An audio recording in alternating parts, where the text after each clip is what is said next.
welcome to another fabulous episode of Power Surge, where today we have got one of the most inspirational men that I have the opportunity to interview and to get to meet and know. And this man has done so many marvelous things. He is a motivational humorist. He is a global speaker. He's won multiple awards and things, and we'll talk about that in a moment. But to me, this man is magical and mystical, and I'd like to introduce the magical and mystical Scott Friedman. Scott, welcome to the show. Thank you. Love your energy. Oh, yes. One thing I have is energy. And you know what? Being with people like you is what gives me energy. And I thank you and thank you on behalf of all of our guests and audience for being on the show today. Let me go ahead and ask a couple of questions before you begin your empowering journey that we talk about. I purposely didn't do a lot of introduction to you because I know that may be part of your journey. But I want to point out a couple of fabulous things that you have achieved and awards that you've gotten, though you have all kinds of fabulous awards from people that have been in your audiences and have worked with you. But one of the greatest ones is the Cavett Award from the National Speakers Association. Anita Cubanes, I always say his name wrong. You know, it's not a hard one to say, but it's hard for me. And you have received the Philanthropist of the Year, correct? Correct. Okay, yes. Just wanted to make sure. Well, tell us a little bit about those two before you get into your journey. Well, the Cavett Award is presented once a year at our annual awards banquet at NSA to the person that most resembles Cavett Roberts' journey. So it's such an honor because Cavett was actually my first mentor in the business. He is really the one who got me in the business. And so that's where I learned the spirit of abundance from Cavett himself, and I've tried to live my life that way. So that was a very nice honor. And the Philanthropist of the Year Award, I think that's probably one for the work I have done over the years since 2008 with Together We Can Change the World. So that's also a huge honor. And Nito's quite a philanthropist, and to win an award in his name is another big honor to cherish. Well, and it's an honor to have you on the show because you, again, are a man that's accomplished many things. And I hope that we spend more time talking about your philanthropy and a lot of the things that you've accomplished. Now, I know that you spend a lot of your time in Asia right now speaking, and I just love that about you. You're not just a global speaker, but you are a known award-winning global speaker. And thank you again for being on the show. But I would love it if you would just begin and tell us a little bit about your journey. Well, it all started back in 1984 when I had the chance to hear Cavett Roberts speak at a sister sales organization of ours. So I was president of an organization called, at the time it was called Salesmen with a Purpose, SWAP. But I think they changed the name because they didn't want people to get the wrong idea. So they changed it. They changed it to Sales Professional and Sales Professionals. And Cavett was our speaker one Tuesday morning. And I would start off the meetings with a humorous poem and a little story, and then summarize the speaker's talk in a humorous poem. And on the way to the airport, Cavett told me I had a unique style and I should be a professional speaker. And at the time, I didn't realize he said that to everybody. By the time I figured it out, it was too late. I had quit my sales job, went to work for a professional speaking company as their marketing director. And then in 1985, seems like a long time ago, I went out and I became a professional speaker. So I'm one of those rare ones that really started professional speaking before I had much to say. So I kind of developed content along the way, along the journey. So that's how it started. I love that. Now, go ahead. I was going to say, then along the way, the market defined me as a motivational humorist. So, because I use a lot of humor in my programs, but as a motivational humorist, they say, well, what's a motivational humorist? And so if you laugh, it's humor. If you don't, it's motivation. So you always have a way out that way. So it's either motivation or humor. So Yeah, so I started off doing a lot of after dinner type talks, kickoffs, closings. So I was pretty versatile way before the internet. You could be more than one thing. Now it makes more sense to brand yourself because, when you're on the internet, to pick a lane or to choose a niche makes good sense so that you're known for something. At the time, I was known for a lot of different things and was trying to make a living however I could. But that's how it started back in 1985. Oh, that's fun. And that was what I was going to ask you, is how you slid into the niche of motivational humorist. Uh, and everybody needs to be engaged, and nothing better to engage somebody than to be motivational and to be humorous, because a dry talk is, it's just the hardest thing to sit through. And so congratulations on doing that. I'd love to hear one of your quotes that people giggle at. A quote that people giggle at. I probably have to tell you a little story then. I think. Okay, that'd be great. Tell us a story. I talk about one of my I guess more fun stories when I talk about my dad. When I was younger, I brought home a report card with C's and D's, and he said, Scott, what is this? And I said, Dad, it's one person's opinion. Must we discuss it? He says, I think we must. How come Andy doesn't get C's and D's on his report card? Andy was one of my close friends growing up. I said, Dad, you can't compare me to Andy. We are so much different. He says, oh, are you? How are you so much different? I said, Dad, Andy has very bright parents. Took me a while before I could sit down and laugh at that. But no. Oh, that's wonderful. I like that. I'm gonna have to go and tell that to my mother. My mom's 92, and we just moved in to help take care of her, and she's always looking for Nice. things to laugh at. So I told her I'm going to pull up all of your YouTube and let her laugh at those things. You and Janine Roberts, and you, both humorous, funny people. Jeannie Robertson, gosh, yeah, another past president of NSA. What a wonderful lady. I was so sad to see her pass away this past year. Yeah, really, she was the best. Well, probably one of the very most funny in NSA. Just yeah, she really was. I mean, I can't really be compared to her, but just to mention in the same sentence is nice. Absolutely, you can be compared to her. You are equally as funny, and thank you for your humility. But you are just as fabulous as her, and I really appreciate it. And I love listening to your stories. But I love that story about your dad and the grades. So that was great. Tell us a little bit more about your journey and as it progressed. You got into it basically because you were told you needed to be in it, and you believed them, which obviously it was true because you've done a phenomenal job.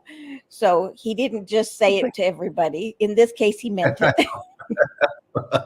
Well, he did say it to everybody. Some it worked out for probably, and some it didn't work out for. Luckily, it worked out for me. But so from there, I did some sales because I had a sales background. So I did sales talks, I did keynote talks, and then I did a lot of humor in the workplace type programs. I mean, how to use humor as a tool. Wrote a book called Using Humor for a Change.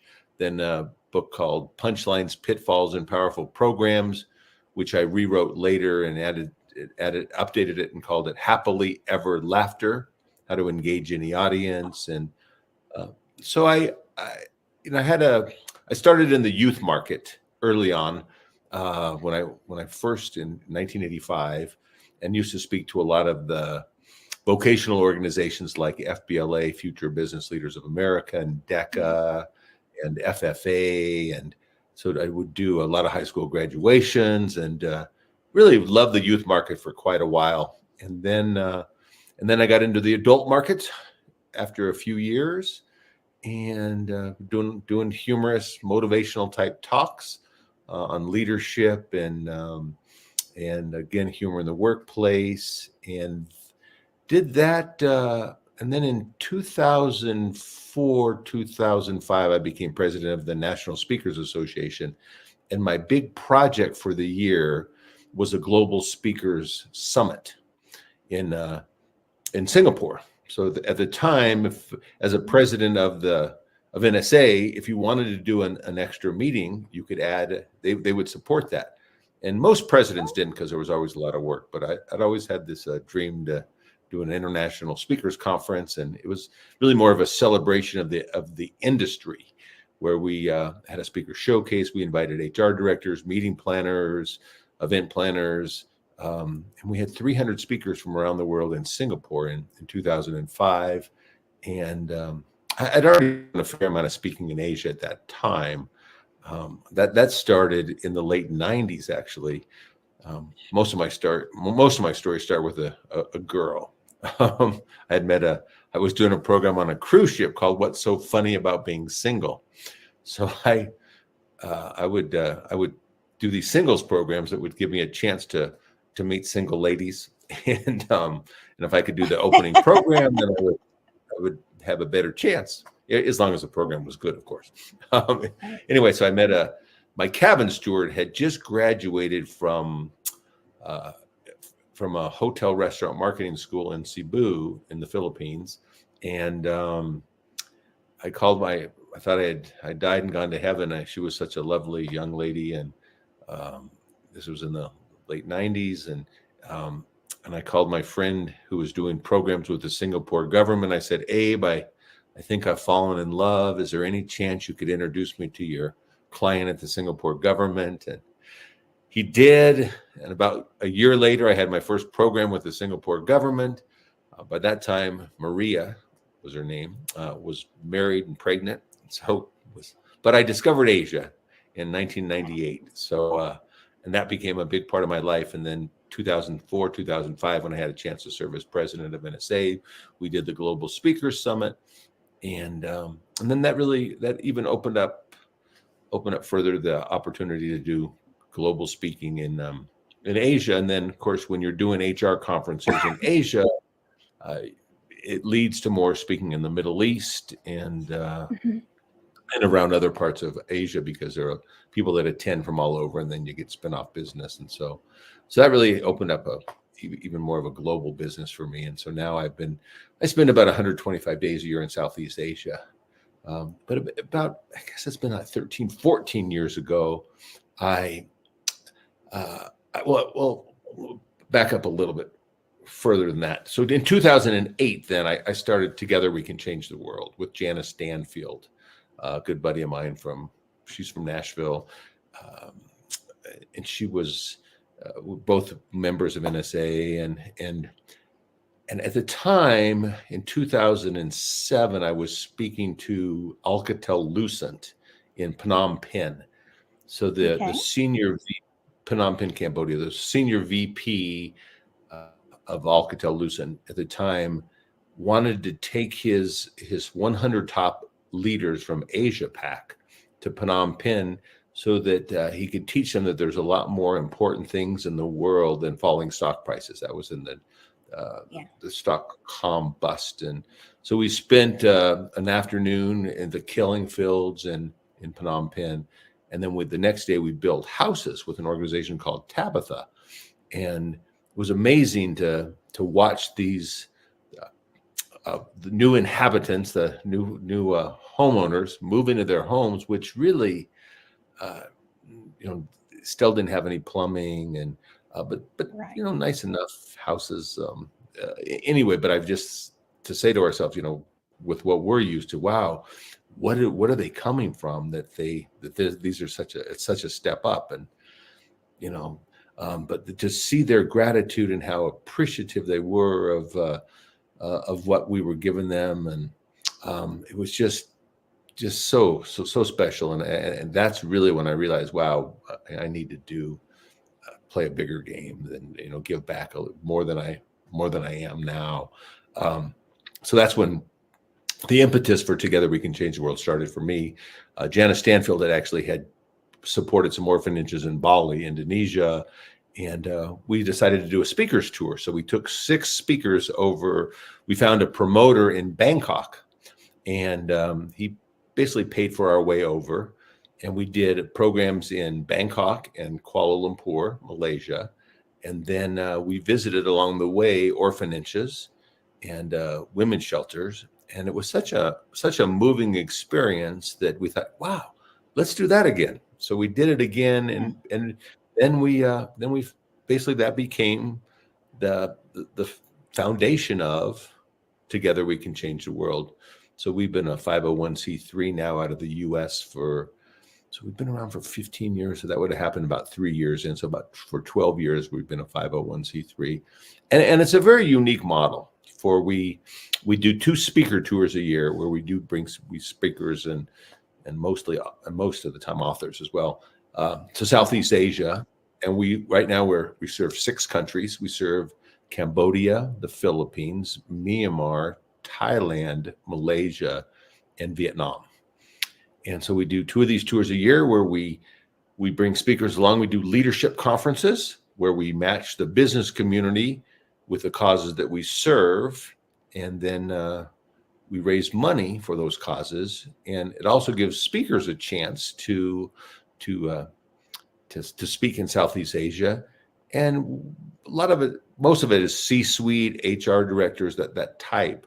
So it leads to business for many of our speakers as well, and they can open up the Asia market. And so it's a lot of fun to be able to bring my speaking buddies from around the world to Asia and get a chance to make a difference at the same time. So that's the model, and now we've been at it for 16 years. Hard to believe, and we've done now. Let's see, what are we? I think it's our 27th tour, which will start this next month. So, yeah.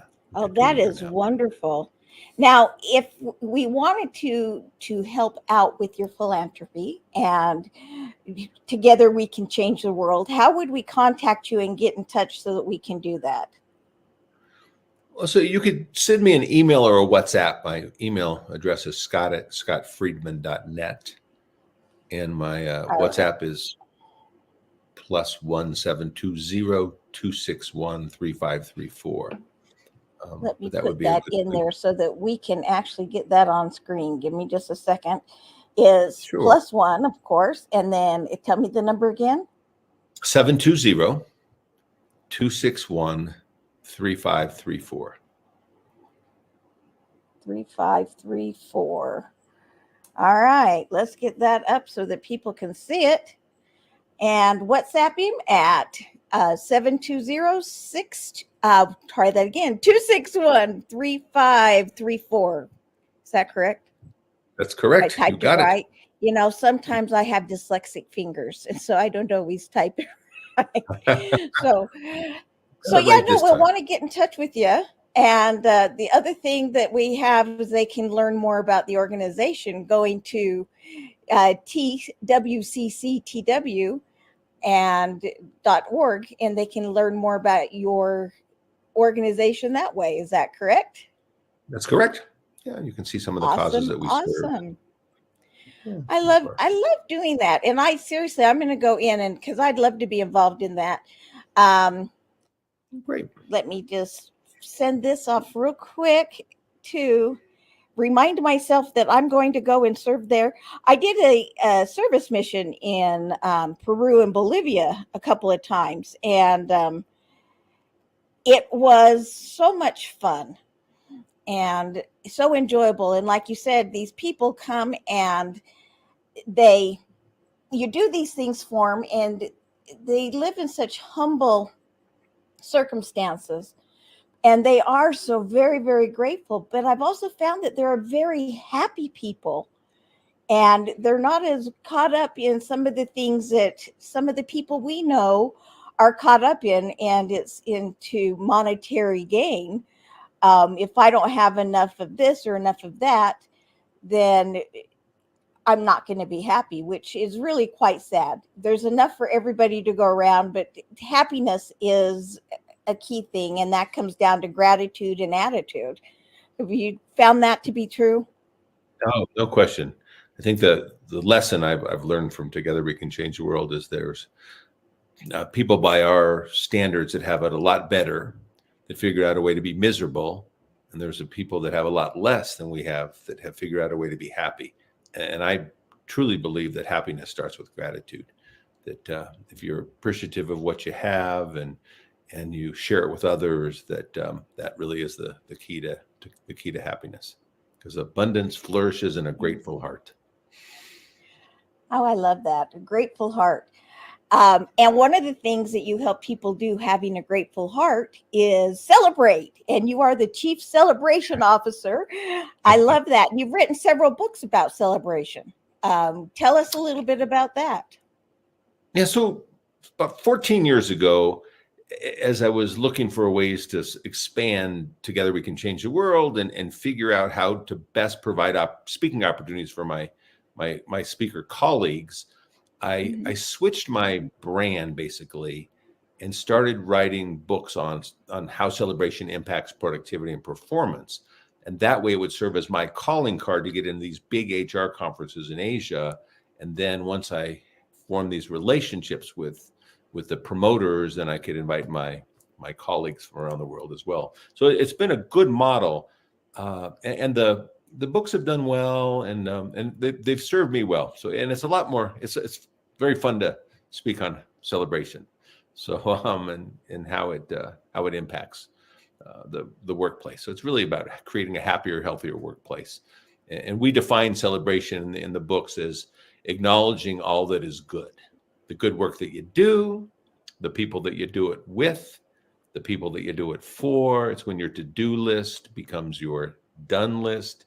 It's acknowledging the little and the big milestones along the way. So it's really just an attitude or a philosophy about life, the lens through which we see our world. So if we can change our lens, then we can change our life. And that's the real key, is if you come from that place of gratitude, but basically that's changing your lens. You tell yourself different stories, and then you change your life. So I found that to be Have you very ever effective. had a chance? I'm sorry. I just speaking over you all over today. Have you ever had the chance to change your lens and see a difference in your life? Yeah, I mean, I think we have opportunities all the time. I mean, to change our lens, and I am very fortunate to that my lens is well adjusted. But I think to the time I had a heart attack 5 years ago, um, Oh dear. and it was, I mean, it was, gosh, what a blessing that the circumstances around it. I was actually just getting ready to go to the Philippines in a couple days. Had just come from a party, and my body started talking to me in weird ways, and I thought I was having a stroke. Uh, and so I Googled symptoms of a stroke, and I had some of those symptoms. So I called Uber, um, and wouldn't that 911 may be the best bet, but hey, I wasn't. Uber You was a didn't little think bit it less. was imminent danger, so let's call an Uber. I got that. Okay, good. But anyway, so I went to the hospital. They checked me out. They said, "No, you're fine, but we'll do an MRI of your head to make sure everything's okay up there." Well, we know everything's not okay up there, just from, if you know me, you know that's the case. Anyway, I came out of the MRI, and then I was sweating. I was sick to my stomach, and the tech took one look at me. He says, "You're having a heart attack." So I actually had a heart attack in the hospital, and it turns out I had 99% blockage in my RCA, Oh my right wow. coronary artery, and so I think I'm pretty lucky to be alive today. Uh, but that's it does wake you up, and fortunately, I think because I do live in gratitude, my lens was already adjusted in such a way that I immediately went to gratitude. I understand many people get depressed when they have a heart attack, or you when I went in for cardio rehab, the first three questions are, Have you thought about harming yourself? Have you do you wake up depressed and sad? Do you uh, are you do you feel can't remember the third question, but anyway, it was that. And I'm like, no, Yeah. I felt fine until now, knowing that I should feel this way. But um, I realized, Now that you pointed out, I kind of now I'm depressed that I had these options. well, happy. so Yeah. my lens was gratitude. It's if we look for the gifts in our situation, then there's always gifts there. Um, I like to I talk about in my programs about how if we look at our past and our present circumstances through the eyes of anger and resentment, it shows up as anger, resentment, and fear in our future. If we look through the eyes of gratitude, it shows up as hope and faith in our future. So if you want to change your life or you want to be happier, then change your stories, the way that we evaluate situations. So I'm one simple question: what's the gift? If there was a gift or a silver lining or some miracle in this, what would it be? And so I always look for those things, and so that really, right away that called me up to, okay, what kind of legacy am I leaving? Life is so precious. We never know. Some people die at 50 and aren't buried till 90, but other people's live all the days of their lives. So how can we really make the most of the life that we have? And I look at the 365 days that we are all given every year, and how do we want to spend those 365 days? I was very fortunate to run into Cabot when I was 24 at the time, and really helped me define what I wanted to do in my life at that time. And now I really feel like I live my perfect 365 days, where I want to spend my time, how I want to spend my time, who I want to spend my time with. And I think that's, being born in the lucky gene club, like I'm sure many listeners on today are, Yeah. living in America, or or in more fortunate circumstances, that we really can, or more so than some third world countries where it's not always so easy to live your perfect life. But it starts with choice. It starts with intention. How do we want to live those days? And so um, I feel very fortunate that I've been able to create that for myself. I, So I love that. My sister, Heather, the big thing she would teach is that you have to choose to be happy, that you can have a heavy heart, you can have things happen that you are sad about or that you regret. And so you can have a heavy heart, but you choose to be happy and you move past the heavy heart things and you look at the things to be happy about. And as you look for those things to be happy about, more things appear to be happy. And in listening to you, that's exactly what you're saying is look at things with gratitude and you'll have more things to be grateful for. yeah, it's the duality of life. I mean, we all go through emotions and heartache, and but we don't have to live there. We can Yeah. choose how much time we spend there, and it's obviously it's not good to sweep our emotions under the rug Right. and pretend that we're not unhappy. But it's just it's to go through that period of time, but then choose happiness, like your sister says, and I think that's a huge you know a huge part of how to keep us well grounded and living in gratitude. So, If you were to run across a person that said, "But I just have nothing to be grateful for," um, what would be your advice to them for there's plenty to be grateful for in life? so I may say, okay, let's pretend for a second that everything was taken away from you, your family, your job, your home, your health, and then all given back to you. Would you have something to be grateful for? We don't realize how much we have until somebody takes it away. it's like we just pretty much accept our health until we're not healthy anymore, and then we're like, oh wow, it was so nice when I had my health. Yeah. And when we have food to eat, oh, it's nice. If you don't have food to eat, then having food to eat is a big deal. So Yeah. it's learning to appreciate the little things in life that we do have, that we don't really think that we're have any reason to be grateful. But sure enough, if we didn't have those things, uh, we would know real quick that those things are reasons to be grateful. Yeah. One of the things I heard you talk about once was attitude of gratitude, and I'll paraphrase exactly how I heard it, but it was the attitude of gratitude, and there's always something to be thankful for, even if it's just that you can breathe. And I took that to heart, and I thought, okay, I'm going to practice 10 things I'm grateful for every day. And I remember when I started, my ex-husband just shook his head because my first day was, I'm grateful for and he said, well, are you grateful you can breathe? And at the time I wasn't so sure I was. But I had to go into bodily functions, like you said, eating and things. And it was, am I grateful I can breathe? Am I grateful that I can, see? It's like, yes, I'm grateful I can see. I'm grateful I can use the restroom.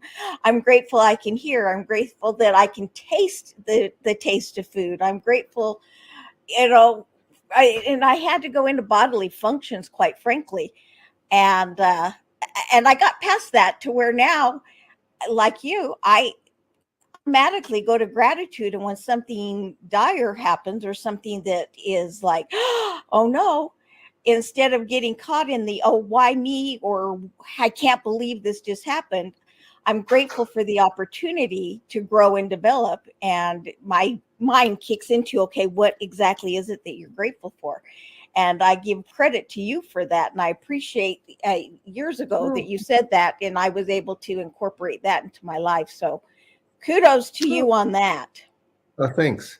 Yeah, I think it's having a gratitude journal, to writing every morning what we're grateful for, that it reminds us that we have reasons to be grateful, and then it becomes a habit of being grateful.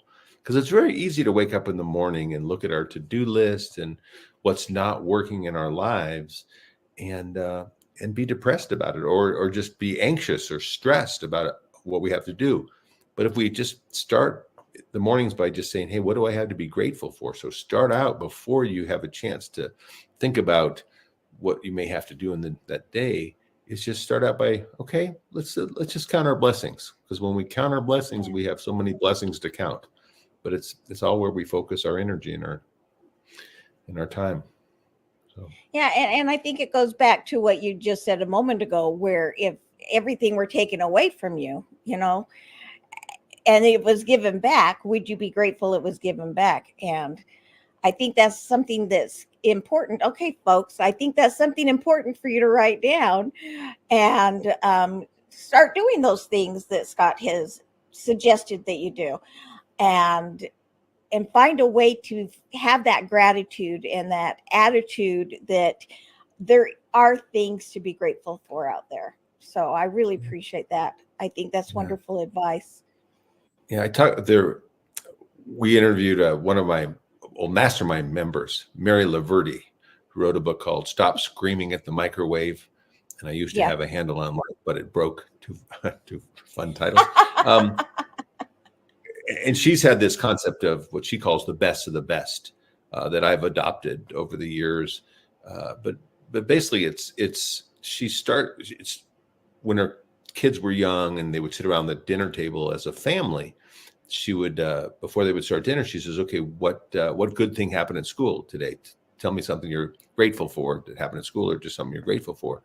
And to start off uh, dinner that way, or to start off your day that way, immediately sets that intention that you're going to have a better day because you're living in gratitude. I look at the Ritz Carlton has become famous. If you read the book, The New Gold Standard, or you see it a lot of places, what they call a lineup, where they start off every single every single shift all over the world with this lineup where they share positive service moments. They either came from TripAdvisor, a hotel evaluation, one of the Ritz properties, out of a book, whatever it may be, because they want to make service a habit that you live all the time. And it's too easy when we get into a meeting to immediately complain about what's not working. And if we just spend a little bit of time to be grateful and talk about what is working, then you have so much more energy to deal with all the other stuff that comes up. I remember we interviewed the country manager of Federal Express in Malaysia, and he's a big celebrator, and he would challenge his staff to set these audacious goals, and he would say that, and then they would celebrate the little milestones along the way, and he would have his team imagine and feel the emotions that they would feel having accomplished that task. So they, instead of focusing on what's not working and being short on this deadline, it really encouraged them to focus on that feeling of accomplishment already, and then celebrate those little milestones. I talk about changing the word deadline to finish line. Deadline implies that somebody died in the finish. We finished right on time on Tuesday, but in the process, Kurt and Carla are dead. I mean, that's a heavy price to pay for success. Yeah, well, your dinner is finished. It's not dead, hopefully. So yeah. So finish line implies that there's going to be some kind of celebration when you get to the end. So if we change the word deadline to finish line, then we're a little bit more excited as we are in the process of accomplishing that task. So. Oh, I love that. I really, in fact, I'm going to, Jace, write that one down. Change it to finish line instead of deadline, because I want to bring that up again at the end of the show. I like that. Change it to finish line instead of deadline. I had never considered that. And it's little things like that. It's like, instead of having it be an alarm clock, because that just shakes you and startles you in the morning, have it be your wake-up call, or something that's more pleasant and polite. And I like that with the finish line. Rise and shine call. Yeah. My alarm is the happy song, because I'm happy. That one. Oh, is that right? That's and great. I love starting my day out with that, because I'm bouncing and happy, and you get to hear, might seem crazy what I'm about to say. And it brightens my day, rather than have that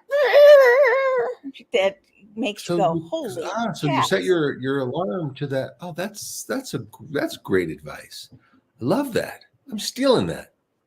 You can have that, steal it away. All right. I'm sure I stole it from somebody else. So. Yeah, that's good. I mean, wonderful. The minute you wake up, you're already you can just kind of feel it as you're asking yourself the question, what do I have to be grateful for today? Perfect. Yeah. Put it to music. Yeah, you got to love that. We had, your good friend Jim. We had Jim Cathcart on not so long ago, and he sang us one of his songs. Well, actually, two of them.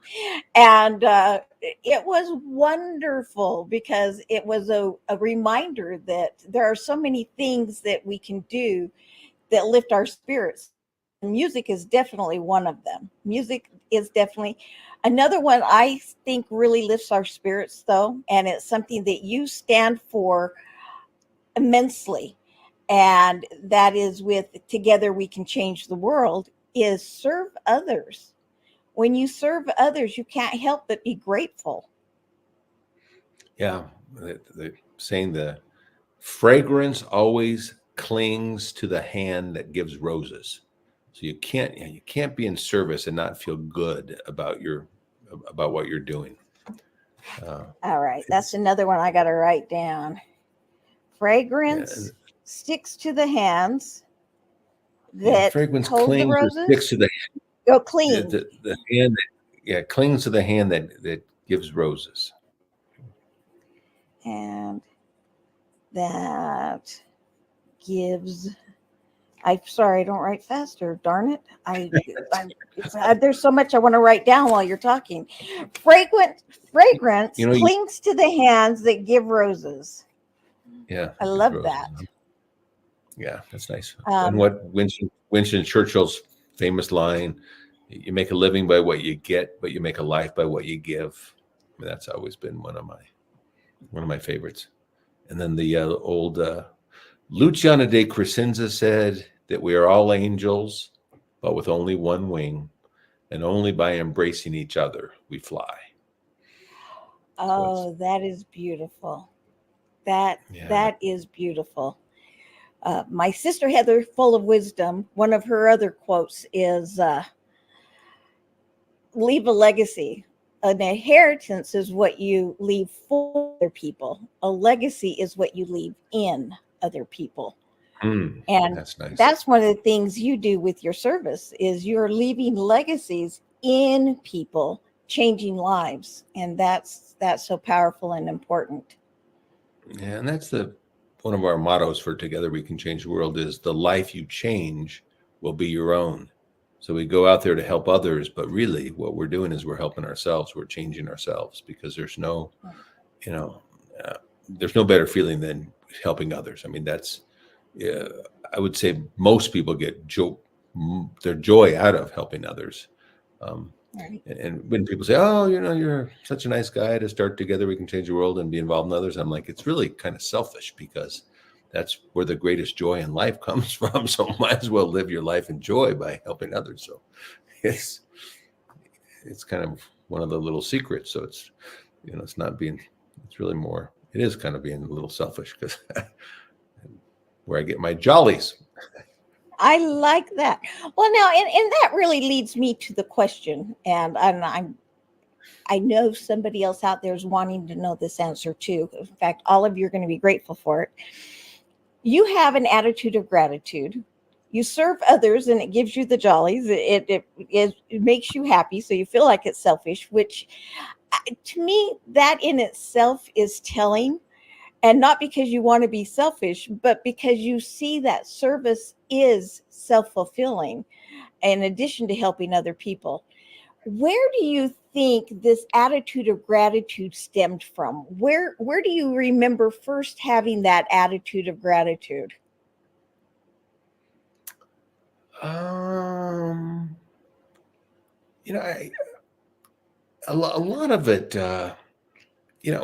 When I was a senior in college, that was one of my big moments of truth in life. I actually a junior in college, and then it manifested itself in my senior year. Yeah. Was I lost my brother? My brother committed Oh, suicide.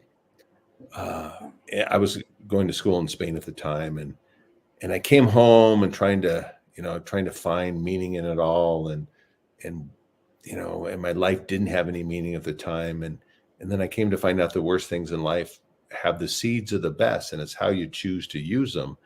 And my brother was one of the most kind, service oriented, just a loving, compassionate human being. And so at, when he passed away, and I've done this with others that have passed on since I lost my brother, was how, as you mentioned, Heather, the legacy lives in people. So I said, okay, how can I celebrate my brother's legacy? And he had these great qualities. I said, I'm gonna try to be more compassionate. I'm gonna try to be more service. I'm gonna be service oriented, more kind, in honor of my brother, so that my brother could really live inside of me. And I didn't realize at the time how what a gift that was to me, because it gave me a purpose filled life and a life of joy and gratitude because it's so powerful. But it really started with my brother and honoring his legacy, when I really changed from being pretty much a self-absorbed middle class, uh, indulgent college kid. So yeah. yeah. Oh, well, I'm sorry to hear about your brother, but at the same time, I'm grateful to hear the impact that it had on your life because it's had such an impact on thousands and thousands of lives since. Oh, And thank you. Yeah, so I honor you, and I honor your brother for that. it was And definitely the impetus. Yeah, thank you. if you were to give us one piece of advice on leaving a legacy in other people, on that whole service industry thing, what would be that piece of advice? It would have to come back to gratitude, really. Let's see. One piece of advice is, is to. I mean, as I'm searching for something to say, the what one idea that pops in my mind that I think is very powerful, that I think I first heard from Zig Ziglar when I was a senior in high school, is if you and Cavett Robert really too, is you give away your trade secrets, you help people become successful, you help people become happy, and then the in turn that will be your greatest gift. You in turn will be happy. So really, it's live a life of service, be a servant leader, and that will be your ticket to gratitude and joy and happiness. Oh, I love that. I love that. um, I know that everybody listening, every single one of them, have been inspired by your philanthropist spirit. And there are a lot of things that we can do to help with that. And especially with Together We Can Change the World. What are some of the things they can do to help you with this calling, with this project that you put together, these various projects that you can put together? I know you talked about they can come and speak, and they can help raise money that way, but what are some of the other things that they could do to be of service to you and to your Together We Can Change the World? Um, I guess the easiest way to get involved is, well, if you have a like social media skills or some kind of skills that we can use as a volunteer, those are always good. But money, or doing a little fundraiser, or even just making a donation, um, allows us to do more. We raise close to $100,000 a year through our different means, and we have 95% of what we raise goes back to the causes that we serve. We have no paid help. We have a virtual assistant in the Philippines uh, that works very reasonably priced. Um, but really, we're all volunteers that are with Together We Can Change the World. So the more money we raise, the more good we can do, and there's never a shortage of causes. That's for sure. We've learned in the 16 years that we've been around that the best use of our money is, and to create sustainability in families and communities, is really give trainable skills. So Mm-hmm. building computer centers is our biggest and best bang for the dollar. Oh, We're just getting yeah. ready for, yeah. So that's what we've done.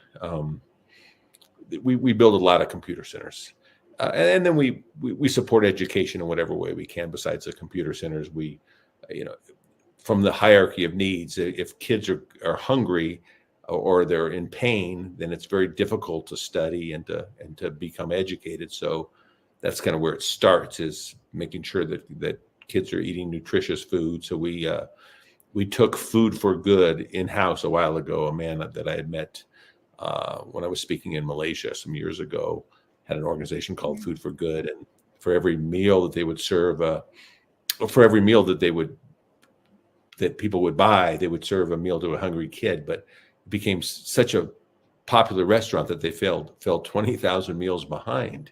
And I said, "Oh, I Oh, can take those wow. 20." So we ended up. I said, "Okay, well, let's have a little partnership here.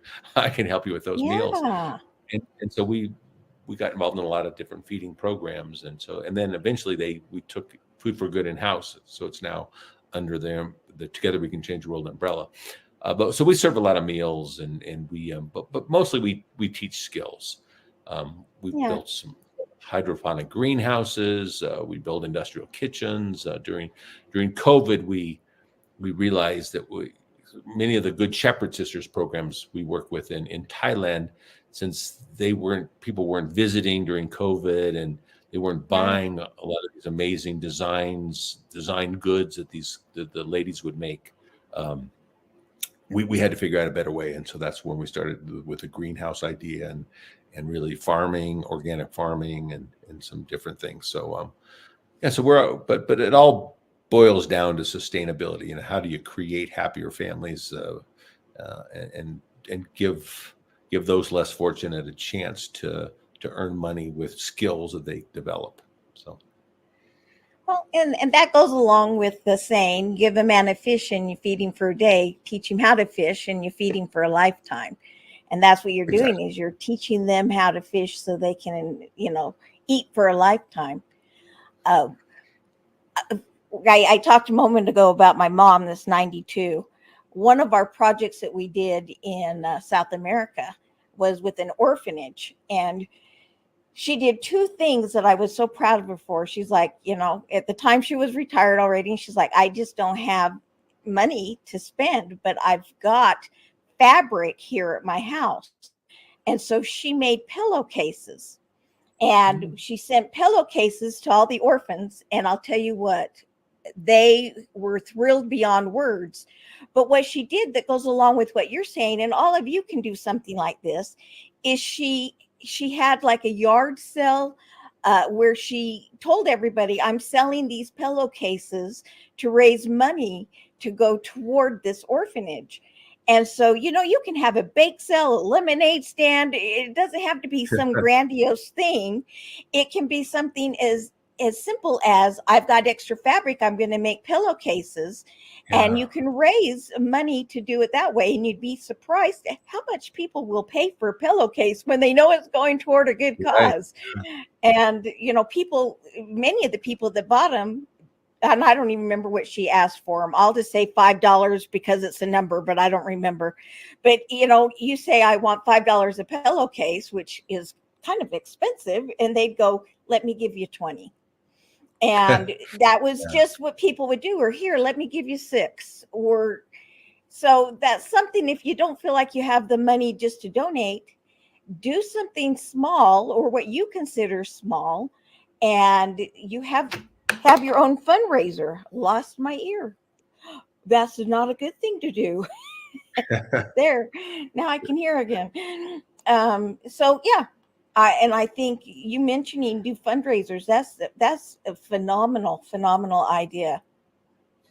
And then we take clothes over every time we go over, and then you can actually ship a big box to the Philippines for $85. That's a program Wow. that we have with the post office.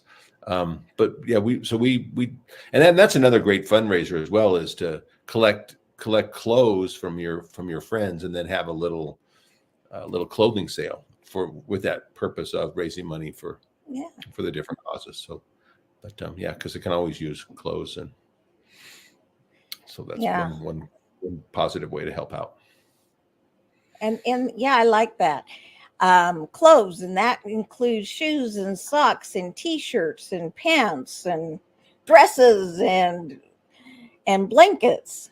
Whatever it is that you can gather up and donate. And I like that. That's another fabulous thing. And you say it's about $85 to send a big box to the Philippines, huh? Yeah, so we do that on occasion as well. We fill up boxes Oh, and send them that's over.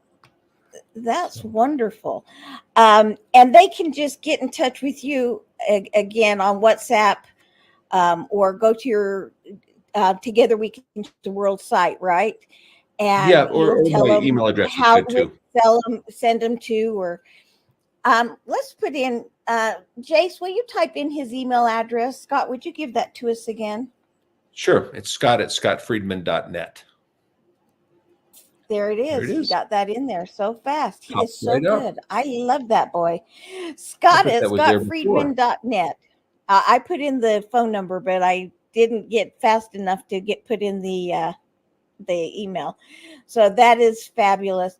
And I encourage all of you, and I encourage you to do it with Together We Can Change the World. But regardless, there is always somebody who can use some help. There's always somebody who can learn how to fish and that you have the skill set to teach them how to fish.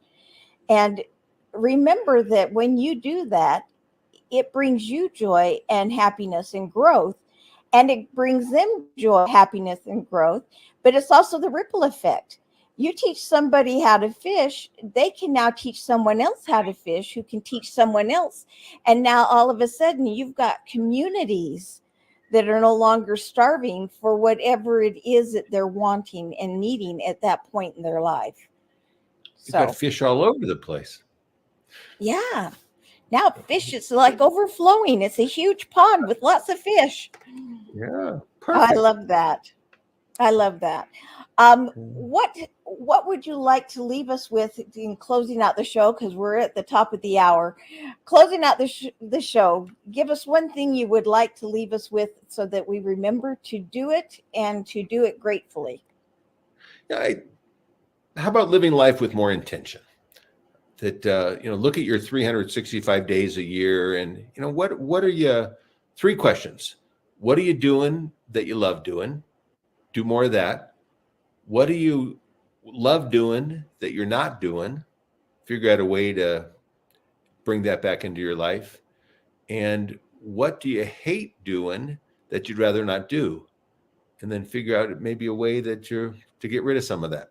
So, Oh, okay. That is advice worth giving again. So, what are you doing that you love doing do more that of you would that. like to do more of?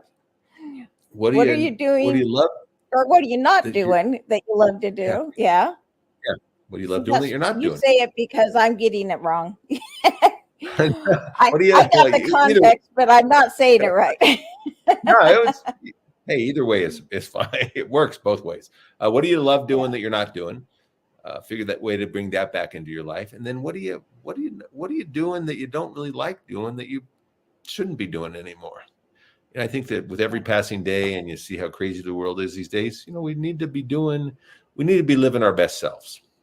And that Yeah. gives us so much more to give to other people when we're happy and we're living in gratitude. So that's a good I way to love that. That's a phenomenal way to wind up the show.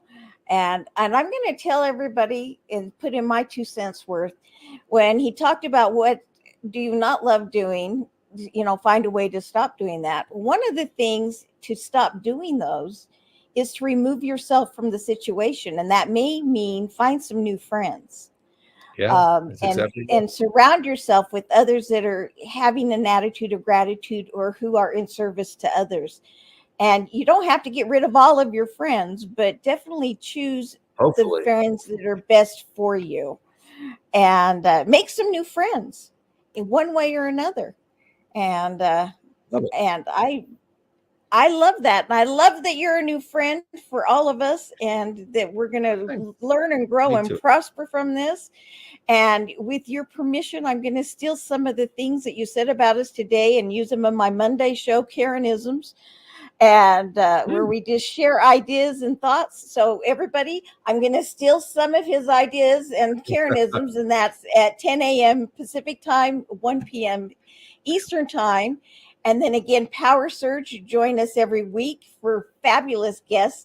And that is again at 10 a.m. Pacific time and 1 p.m. Eastern time. And I tell you what, if we were in a live audience, well, we're in live, but I would give a big round of applause. What is it that they do? They do that round of applause for all of the wisdom that you've given us today, Scott. And I thank you, thank you, thank you so much for being on the show today.